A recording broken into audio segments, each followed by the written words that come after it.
Welcome to the Inspired Evolution, and it is such a treat to be here today.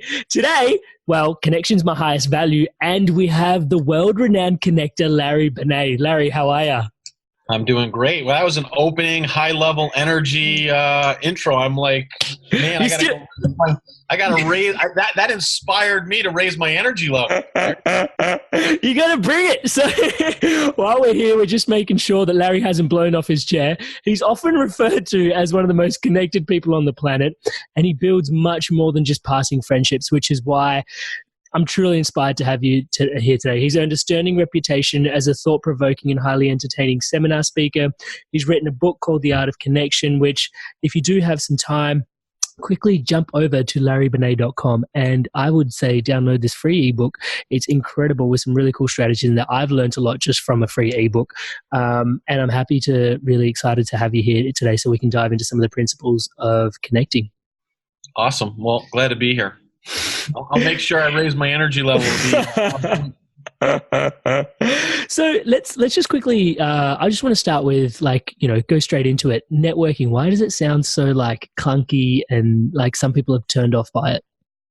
Well, first of all, even though I'm considered probably one of the top networking experts in the world, I don't personally like to use the term networking. At least when I think of networking, the image that conjures up is someone's at an event, they're throwing their business card at you, they're overly aggressive and all those things. And those are all things that just never resonated with me. Yeah, being stuck in conversations you don't want to have for extended periods of time. Yeah. Well, to be honest with you, literally one of the last things that I personally would like to do is go to an event where I don't know anyone and, try to walk up to random strangers. And, I know how to do it. It's just not really something that I would necessarily excites you, yeah. So fundamentally, I look at it more as connecting with influential people, connecting in general. To me, life is very simple. If you help other people, if you add value to other people, if you serve other people, if you make a difference in other people's lives, whether you meet them one time, like my Uber driver, I might try to instill some wisdom, share an idea, share my ebook, share a podcast, share a book that can help them, but just in contribution. And fundamentally, the same blocking and tackling when I meet a billionaire, whether I meet a high-profile CEO, a sports figure, a celebrity. To me, it's all the same blocking and tackling. And normally, I'm leading in service first to try to add value in some way, shape, or form, and just trying to connect with other people in an authentic manner. I love that. And I do have some questions around adding value, but perhaps in order to keep it not as chop suey as most of my episodes can get, you have a 5-step recipe for kind of connecting with people. Yeah? Yep. Should we start going through some of that? Yeah, I mean, first, the first thing someone wants to do is they want to create an authentic, meaningful connection, a personal connection with someone. So that's number one. Number two, you want to find out what is most important to someone else. And then that could be a personal thing, that could be a professional thing, it could be their favorite charity, there's a number of things it could be, but find out what's most important to someone. The third area is help them get what they want. Help them get something that they care about right then and there at that moment in time. What's important to someone today may change 6 months from today, right? Right. That's step number 3. Step number 4 is just be a good VC. Be a good value creator. You don't have to be a venture capitalist, but if you could just master the skill of value creation, in my opinion, that's one of the most valuable things you can learn. If you lose everything today, lose your house, you lose your business, whatever you lose, could you start over just by the connections in your phone? And, so to me, that's a good skill to have no matter what someone's doing, whether they're in transition, whether they're in corporate, whether they're entrepreneur or what have you. And finally, the 5th area is the ability to have a good, strong follow-up system in place, because out of sight, out of mind, and you want to be relevant with people. You might add value to someone one time after meeting them, But if you don't stay in touch, and then a year goes by or 2 years go by and you go, hey, I got this great opportunity in real estate for you. Or I got this great investment opportunity, a great entrepreneur opportunity for you. They don't even know who you are. They forgot already, So you got to be able to stay in touch and have a good follow-up system. So those are the five-step system. Thank you so much for sharing that. There's so much in there. It's so straightforward, I love that. For me, one of the things being on this journey, the truth is always really simple. And I love how simple that recipe is, but I love how much work there is to unpack in that as well. And for me, I can see that follow-up is definitely a big thing. Like those people that are connected to me and that energize me on the day-to-day, I'm very willing to spend my time and energy with. But, one of the things I picked up from you, researching your content was there's 20% of the people in my life are ensuring that 80% of the income and the support of my life is ticking over in a really grounded way. Am I making sure that those people know that they're loved and making sure that there is that connection there? And I have to admit the follow-up section, step 5, definitely needs some work in my life. But I've got some real questions. So how do you find out what is important to them? Step 2. Well, so it depends. If someone is a public official, a public figure, or they're a celebrity or they're a big influencer, the world of social media today, you can literally scroll through someone's social media and many times you can kind of figure out what might be important to them, number one. So if it's someone that you don't know, but they're on their, from researching alone, if they're writing articles, sharing on Instagram and Facebook and what's going on. So that's a good telltale sign right there. I was once able to connect with Richard Branson, and Mr. Branson, my all-time favorite, business rock star entrepreneur. Without even speaking to him, I was able to figure out what was important to him because I did my research, and there was an article that talked about he was going to give several $1 billion away of profits towards a nonprofit to fight the environment at the time. And so when I met him, he was flanked by two security guards at a charity event. The band was playing, and this is not an ideal time to have a conversation with one of the wealthiest guys in the world, But because I did my research and I did my homework and knew what was kind of important to him, I invited him to something, or at least for one of his executives to attend a closed-door meeting with other CEOs of some of the big corporations, closed door, to talk about the environment. And he gave me an email. And in my utter shock and amazement, it turned out to be his private email. I was stunned. But again, I never met him, but I was able to do my homework and my research and figure out what was important to him. Now, in most cases, I'm just asking questions. I might, after I have rapport with someone, I'll just come flat out and ask them, hey, what's the most important project or goal that you're currently working on in case I or my influential network might be able to help you? I'll repeat that. That is $1 million question that can change people's lives, because if you do this over and over and over with successful people that you want to have as part of your network, and you are finding out what's most important to them both personally and professionally, it's a game changer. One of my mentors and good friends and colleagues is a gentleman named Keith Ferrazzi, who wrote a book called Never Eat Alone and Who's Got Your Back. Great book, yeah. And what Keith likes to do is do a personal and professional check. What's going on personally? What's going on professionally? There's different ways, we all do different things. But fundamentally, like I said, I will ask them, what's the most important project or goal that you're currently working on in case I or my network, can help you. And once you have that information, sometimes you can help them right away and other times you can't. And what's interesting is, I'm trying to think, about a year and a half ago, I met a UFC fighter named Chuck Liddell. I don't know if in Australia you've heard of him, but he's in the Hall of Fame for UFC mixed martial arts fighting, world champ. And when I met him at this charity event, we got around to talking, and he's now, he's an actor, he does different things. And he said he wants to speak more. Right. So, I bumped into him literally just a couple days ago because they had a big fight with Conor McGregor in Vegas. And there he was. And I said to him, hey, you and I met through a mutual friend at this charity event. Just curious, are you still interested in speaking more? And he said, yes. And I said, well, what's the best way to follow up with you? And he gave me a cell phone and his email. And in the world and this guy lives in, he's a big player, and so just to show you, using the formula, do you know who Gary Vaynerchuk is? Yep, absolutely. You ever hear of Grant Cardone? Yep, absolutely. Okay. So, for example, Grant Cardone on his social media the other day, literally 2 or 3 rows ahead of him was Chuck Liddell. And he basically, Grant's holding up the phone and saying to his audience, who's sitting in front of me? Now, I can recognize him because it was Chuck. So I don't know if Grant knows Chuck or not, but I'm going to reach out to Grant and saying, hey, Grant, would you like a connection to Chuck Liddell? Now, if Chuck were to do a podcast for Grant, it would probably help Chuck. If Chuck were to speak at Grant's 10X event, that would probably help Grant, probably would help Chuck. If he doesn't know Gary Vaynerchuk, Gary V also has a speakers bureau.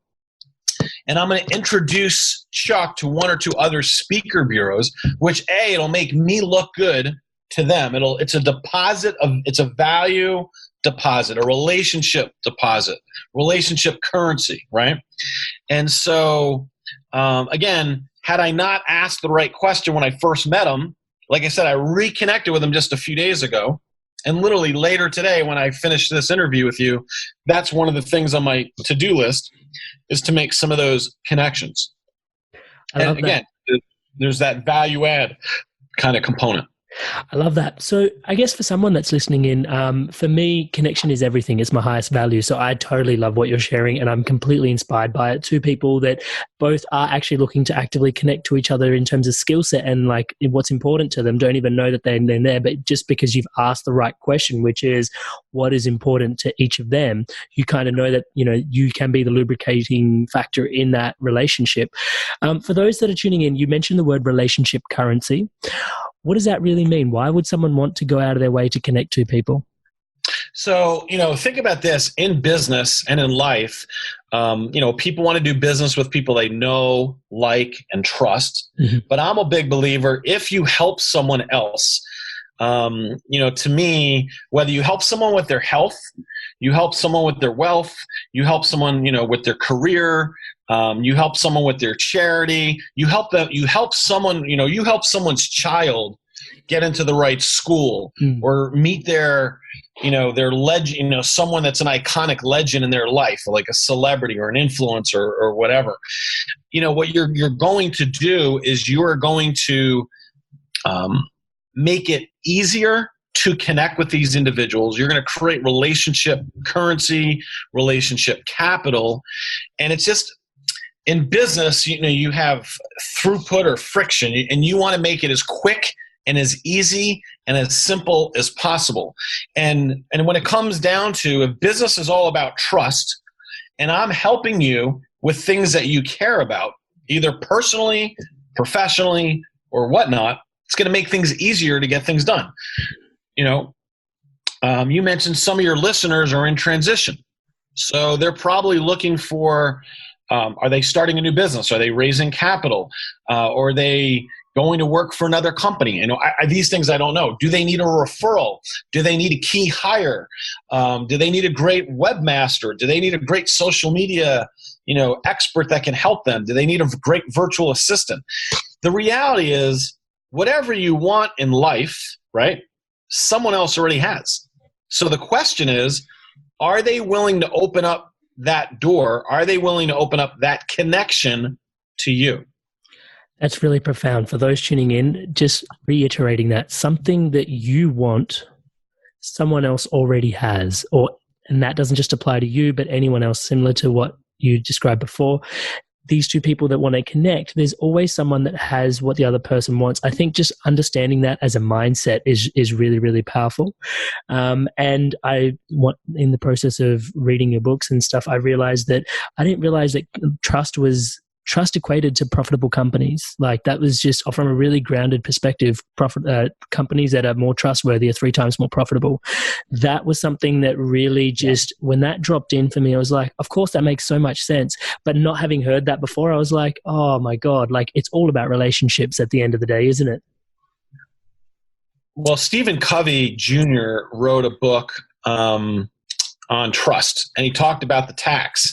When there's no trust, things take a very long time. In the United States, I can't talk for Australia, but in the United States, our government, there's a lack of trust between the Republicans and the Democrats. And because of that, it's very difficult for them to ever pass legislation, because either they don't trust each other, or, and the reality is, if you're best friends, or you really have deep trust and you've gone out of your way to help someone, or there's been a lot of value exchanged, it's going to be a lot easier to get the end result done in a lot less time. So trust is critical. I love that. So you've talked a lot about, helping people get their kids into school, all these different ideas that, are fundamentally giving. It's about giving and giving and giving and giving. So that kind of segues us into the next point: help them get what is most important to them. Step 3, right? How do you... This is where, for those that are listening in, perhaps they've got some mentors that they want to connect with. For a real grounded example for me is I figured this out through podcasting, for example. Like, I know there's an audience base that listens and is inspired to evolve. And like someone such as yourself is truly inspiring to me with the work and the way you walk in the world. And I realize that there's a little value add there in terms of, if I can get 45 minutes of your time, I can learn a lot. And at the same time, I can share your message with the masses and they can tune into you. So I found a way to get you something that may be important to you in terms of, further reach. Your book, goes a little bit further. Your audience base grows a little bit. But I've had to figure that out through having a podcast. But prior to that, I'm sure, and I know this about myself, I felt kind of stifled in terms of someone like Larry. How do I add value to Larry's life, Well, like I said, I think, again, everyone has, depends on where they're at in their life. I find when someone's a super high achiever and they're famous and they're already influential, you really got to be, tune in, or you got to be really tight with, what you're on. I'll give you a perfect, simple example, though. Yep. That there's a gentleman in the United States named Than Merrill, who's very successful in real estate investment. He probably runs the largest seminar, or one of seminar education companies in the world. Has about 500 employees. Anyway, make a long story short, when he had his first child, because of who he is, a lot of people are sending all sorts of gifts and all sorts of stuff. But I believe if you can really personally connect on something that, touches a chord with them, that's really impactful. So one of the things I did is I took the back of the phone case, and I took photo right off of his Facebook page of him and his wife and his newborn baby, and I wrapped it on a phone case, and I sent it to him. And then I sent a card, and the card that I sent was to the child, not to the parents. And the card basically said, "Hey, Tyson, you're obviously very adorable. I look forward to meeting you on my next trip to San Diego. And by the way, P.S., congratulations on being so smart at such a young age for picking such amazing parents. Your friend, Larry Benet." Now, that was to a newborn baby. But the point is, he was very touched with a heavy personalization and that it was different. So again, there's different ways. There was another time.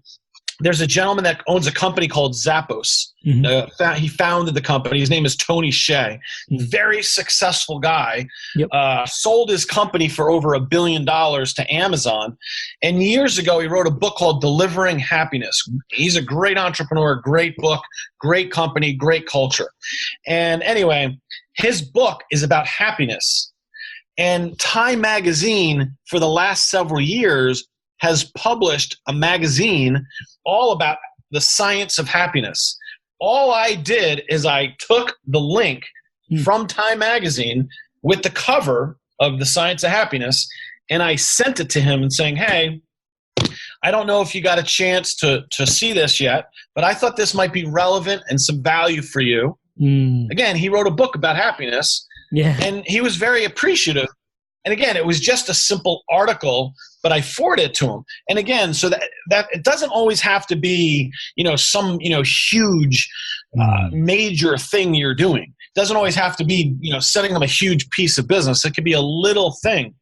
Another time I was talking to a venture capitalist out of Silicon Valley, and I don't even know how we started talking about it, but I know one of the things he said that was important to him was to start reading faster. I have a friend named Jim Quick, and Jim is a world-class expert on the brain and how to read faster and memorize faster. All I did, I sent the podcast link on how to read faster from Jim Quick. But to that guy, he didn't know who Jim Quick was. Yep. He said he wants to read faster.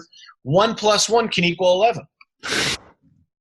That's brilliant. I love that. And I just want to touch base with some of the things that you're sending. They're not just, hey, here's something for you. Hey, here's something for you. It's got this deep, deep, deep rooted personalized touch to it. You're sending, writing a card to a kid. You're taking the time and energy to take a photo of someone's newborn family, newly established family, and you're putting that on the back of a cover and sending it to them. That takes time. That takes energy. It takes thoughtfulness. Yeah, I mean, and listen, people... think about this. If someone hosts an event, host a party at their house, or whatever it is, or you go to an event and they invited you, think of, the right thing to do. You probably learned in kindergarten. You probably should, say thank you. You should probably write a thank you note. And, you may, and if it was a very nice gesture on whatever the person did, you may even want to send a thank you note with a gift. But think about it. Everyone is so busy, so very few people do these things. But when you do, you stand out. And when you do these things regularly over and over, and you are thinking of others in your network first. So, like again, if someone has a book coming out that's in my network, maybe I think of, hey, let me post it on social media. Hey, go check out my friend's book. It's phenomenal. Here's why you would like it, or whatever. So I just think it's being thoughtful, being kind, and really making a difference that way. I love that. And as I was tuning in, I was just thinking about some of the excuses that some of the listeners may have, which maybe, I don't have the money for it, but you already nailed that one, because it can be, sharing an article that really is important to them in terms of where they're going, or there's so many free resources online. I guess one of the other excuses that comes up is time. Like, I don't have time to take a photo of someone's Facebook page and go find a cover. Like, how much of your time are you spending, connecting with people? Well, I think it comes down to, it just becomes a way of life. People wake up and, they eat. People wake up, they take a shower. People wake up, they brush their teeth. At the end of the day, what if they just incorporated into their daily, everyday structure that they are going to reach out to 3 people a day and just show appreciation to 3 people in their network? Maybe it's, pulling out the phone after we, do this event, after they listen, or they pause from listening to this and text someone that they have not talked to over the last 3 to 6 months in their phone. They go to the L or they go to B and they pull and go, you know what? I haven't talked to Larry in a while. I'm going to go text him and just tell him how much he means to me. So just showing appreciation is a big deal. But what if you not only showed appreciation to 3 people a day, what if you actually added value to 3 people a day in your network? And if you're saying, hey, I don't have money, that's okay. There's articles, there's podcasts, there's, last night, for example, I went to a charity event, and the last time I went to that charity event, it's called Monday's Dark in Vegas. They do a great job. I think now they do it like twice a month. So literally right before I went, I texted a few people saying, hey, are you going to be at this event? But what if I, just do that and invite 10 or 15 people that could benefit from going to that one event, then the charity benefit, so it's kind of, it's just being thoughtful more than anything else. It's not necessarily, doesn't have to, take a whole lot of time, doesn't have to take a whole lot of money either. I love that. And it's consistently giving. And the one thing I just want to flag about that is oftentimes when we're connecting to, I guess, people that, are our inspirations, are our mentors, we often come from a space of wanting, and we're looking to receive before we give. And it's interesting when you mentioned standing out a little bit there. I've noticed that, there's been some really distinct interactions being on the path of the inspired evolution, traveling the world, speaking, and consistently there's always, and there's no harm, no foul in this. It's, people are just doing the best they can with what they've got. But they're consistently asking, like, can I have this, or can I get a leg up in this direction, or can you support me with this, or and I do the best I can to give. But then there are always those people that are, taking the time and energy out to be like, actually, I want to support you with this. And it's like, oh, actually, I actually did need some help with that. Or, asking that question in terms of what can I help you with? And it's those people, even if they haven't found the way to actually helping me, the fact that they cared enough to ask me that question alone was enough to let in my mind, they stood out, because that was someone that was actually caring about me. And I think we're wired for connection, right? Absolutely. Yeah. And I would encourage people, especially the higher up the totem pole they go, the more influential someone is, the more successful they are, the bigger the corporation they run, etc. They probably have other people in their orbit. So they may be incredibly, like you take a Gary Vaynerchuk, he's incredibly busy. He's bopping from one event, one speech, he's got 1,000+ employees. So when I'm at an event and he's there, he also has other people in his inner circle, his assistant or his photographer or whatever. And then you could build relationships with them, and then seeing how you could be of service to them. And then, or they could provide some insight into, that individual, on who you're, trying to connect with. So I'll give you, and by the way, just to give you another simple example, something that very high end, and again, it was just passing along the information. The Grammys is coming up in another couple days in Los Angeles. And there was literally like 1 or 2 suites left. And just to go to the Grammys, you have to be a member of the Recording Academy. Okay. Right. So anyway, I have a friend that's an executive over there. And anyway, all I did is, and to get a suite at the Grammys is very expensive, just to leave it at that. Okay. Right. You're talking probably a couple $1,000s per person in the suite. So anyway, I reached out to Tony Robbins. I reached out to Gary Vaynerchuk and some other influential people that I know.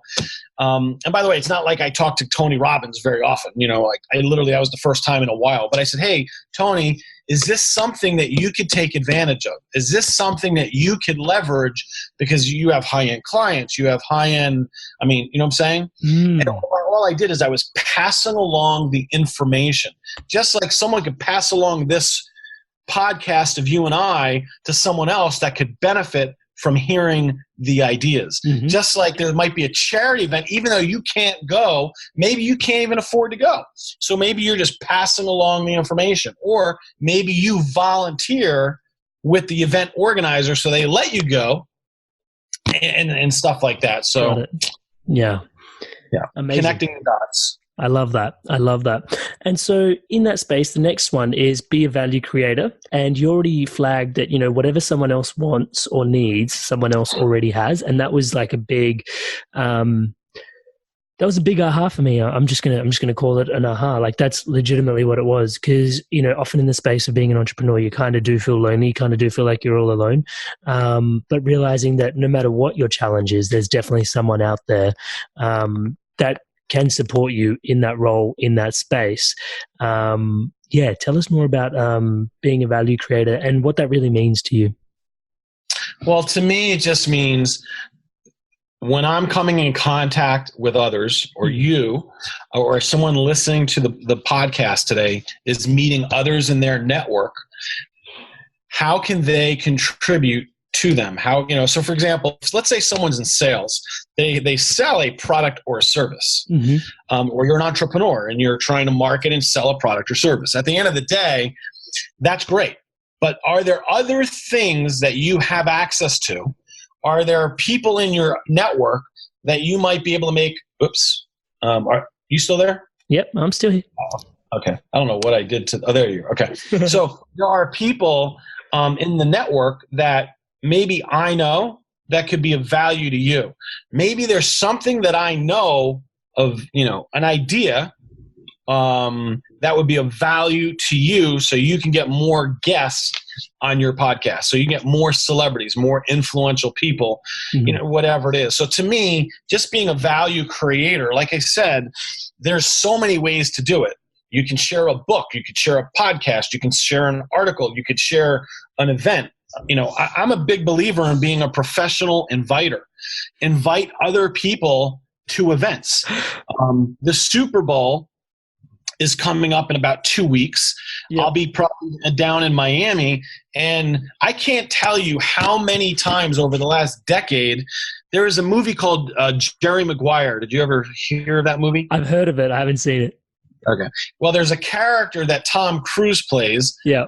He's Jerry Maguire, and he's a sports agent. And, his fame, they always talk about show me the money. But anyway, the real Jerry Maguire is a guy named Lee Steinberg, a very well-known, famous sports agent. Right. So at least for a decade, I have each year asked, and they've been more than happy when I go to them and say, hey, you have this annual Super Bowl party. Is there any value for you if I invite any celebrities or influential people or potential sponsors to your event for you? When Gary Vee and the Vayner Sports, they do their annual party, I'll ask the same question. And then I look in my network or people that I want to get to connect with, and I'm like, okay, this would be a good person for that event. Okay. And, even like last night, I was at an event with a friend named Michael Sartain, and he's running some kind of bikini contest down in Miami for the Super Bowl. Now, that's a different kind of individual that might be of value for them or the Sports Illustrated party. And so anyway, it's these type of things, and it all comes down to creating value, being a resource for other people. And again, when you add value and you be a resource for others, you now build high trust, and it just it gets easier. And by the way, give to givers. If you just give to takers all the time, chances are your world's not going to change a whole lot, because those people are going to take and take and take. But you do need to give without expectation. So but give to givers. Yeah. So giving to givers. How do you know if someone's a giver or a receiver from the outset? You've got to walk on the path. You're not always a little bit. You're not always going to know up front. But I also think it's also easier. Like I think like attracts like. So there's certain, events, certain kinds of people that are just salt of the earth, world-class kind of people. And you can kind of tell and get a sense on, are they a giver? But listen, if you are giving to certain people and there's no reciprocity whatsoever, either you have to make a choice. You know what? It's, maybe I need to go choose different people to connect with. But, the other thing is, it's where are people in their life?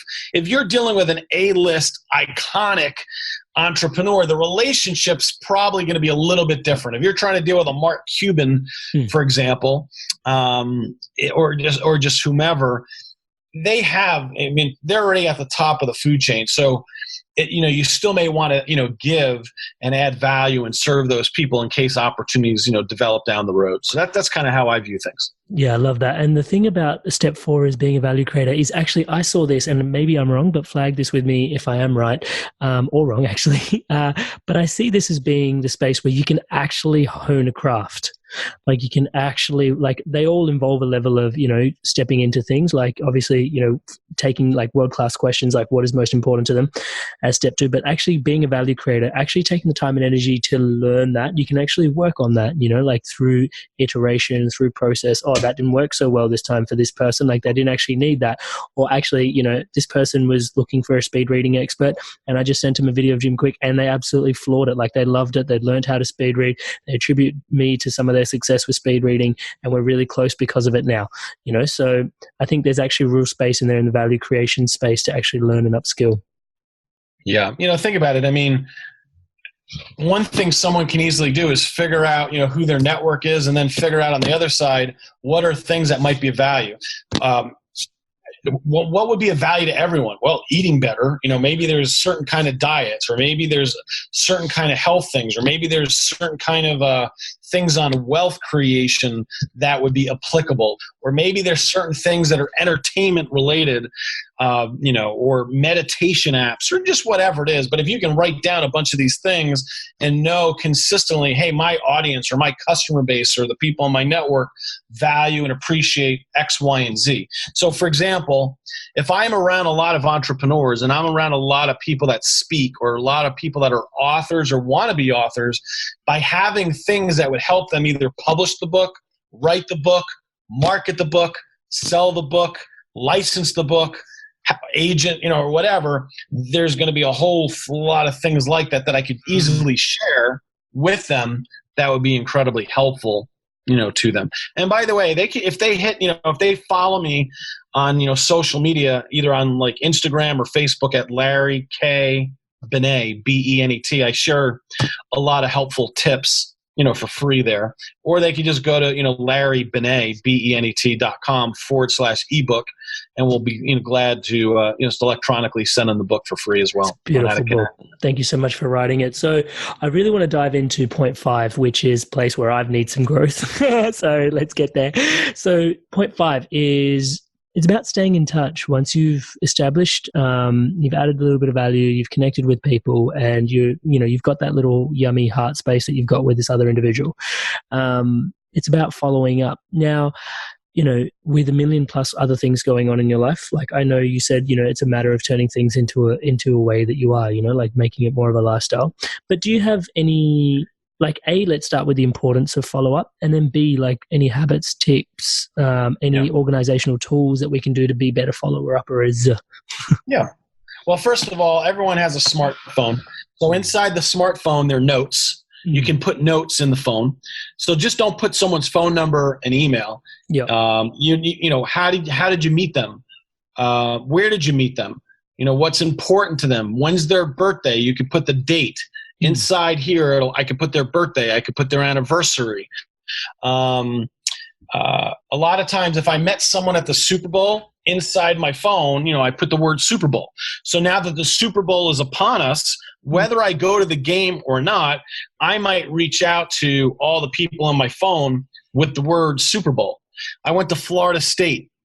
So when Florida State during the football season is playing, I might hit the word FSU, and up comes people that went to Florida State. Right. So if they're playing football, let's say they're playing football and they're not even doing well, I'll text them, hey, can you believe Florida State is playing this bad, And so it's those type of things that allow me to stay in touch on a more regular basis. Right. And a game changer for your listeners is going to be something called trigger events.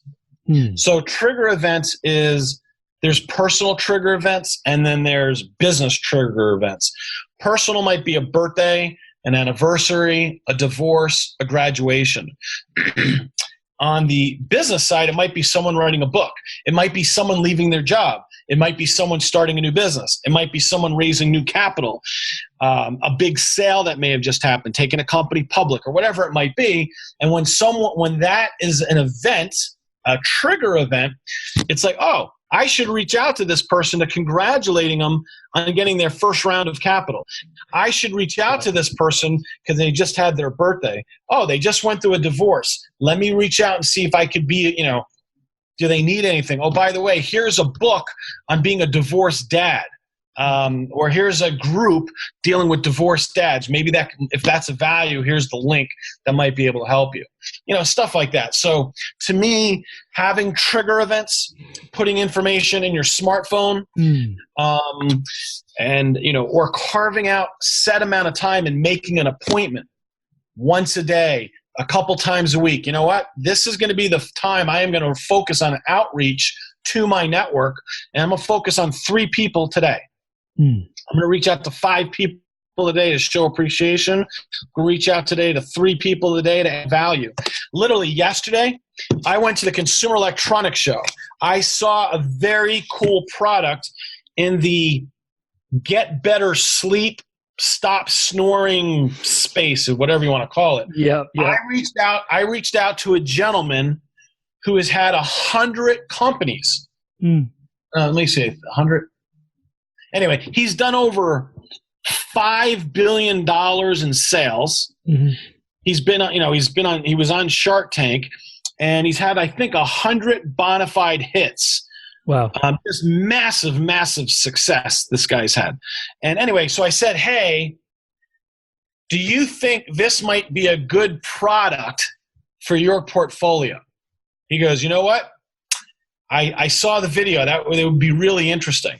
So literally, I'm going to reach out today to the founder of that company and saying, hey, let's talk about your North American go-to-market strategy. One of my business connections has done over $5 billion and has huge number of hits, each one over $100 million a time.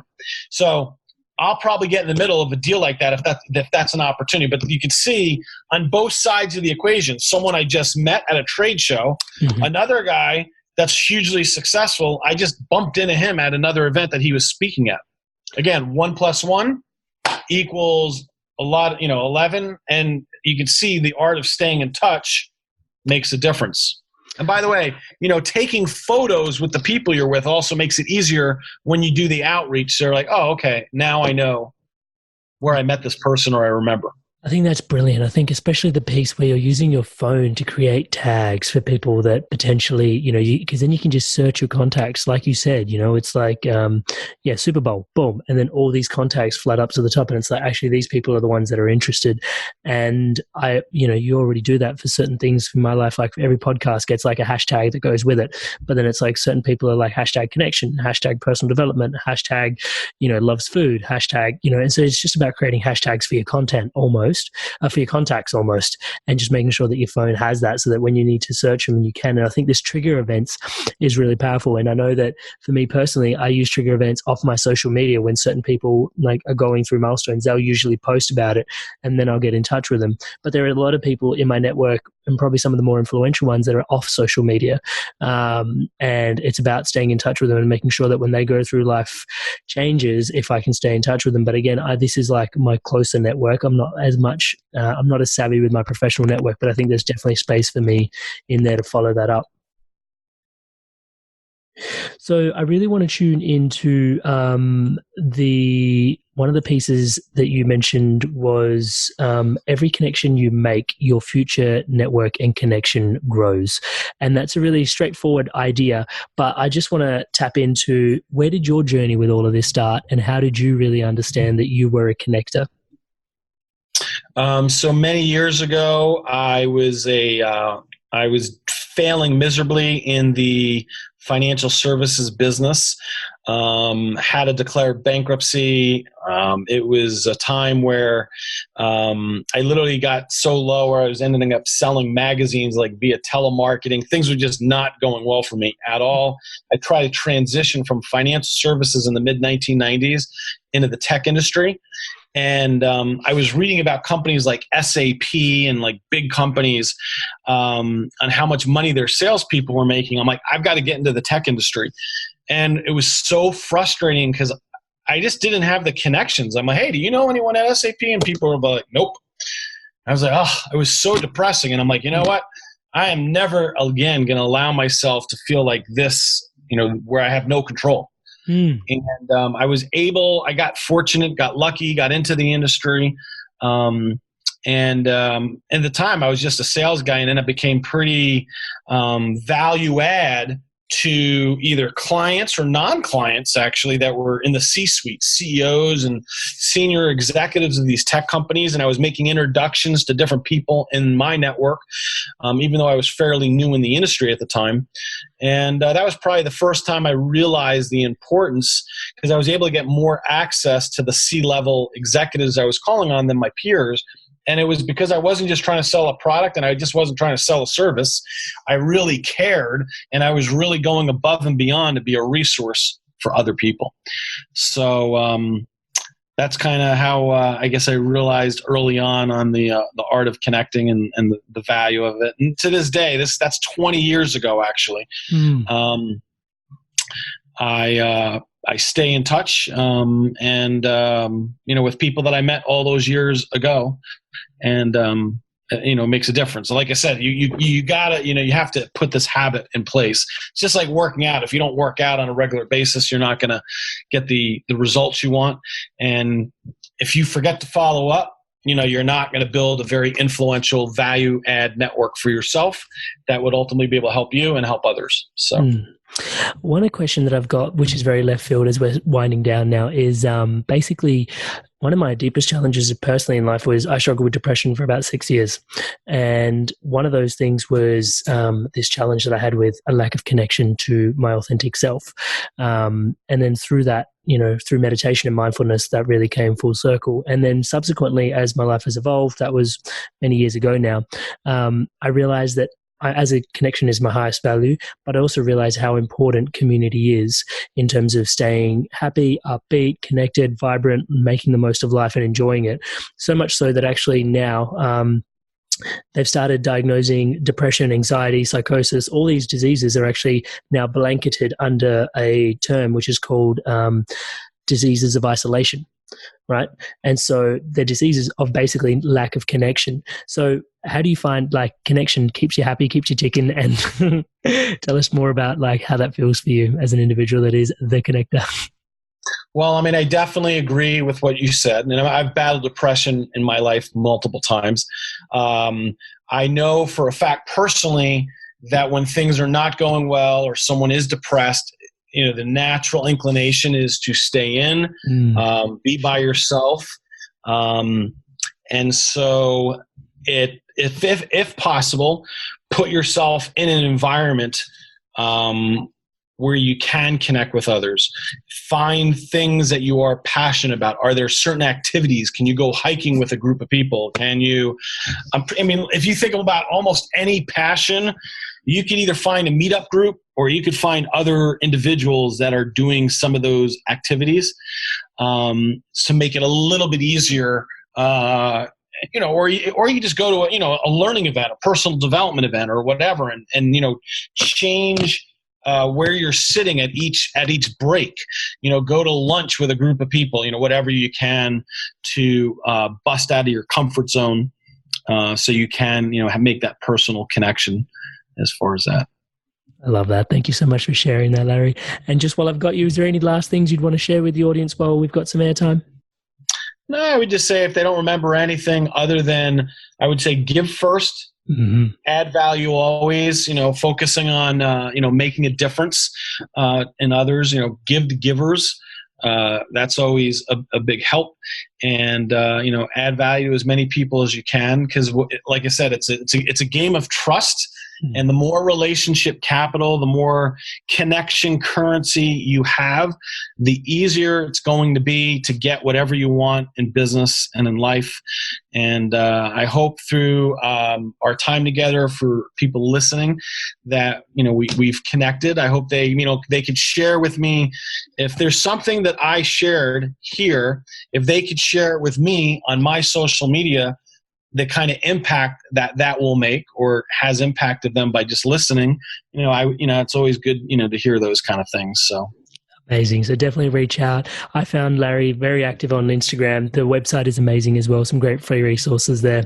Larry, I just want to take a moment to just thank you for obviously your time and energy here today, but also just the work you've put into, like you said, this journey started 20 years ago, but it's, a life's work that you've put into the art of connection. And I really, really am I'm just humbled to be able to have this conversation with you fundamentally because connection is my highest value, as I kept saying, but almost in this conversation, I feel like you've taken something that is an essence, that is something that is a bit more ethereal, and actually put a bit of a science behind it, a science of experience.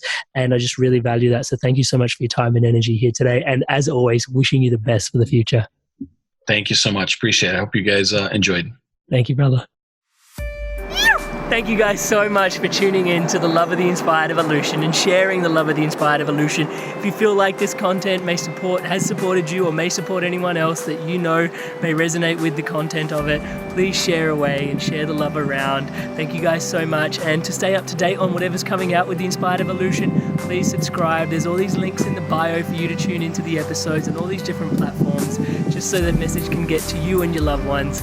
Thank you so much for all your love and support. Stay inspired to evolve.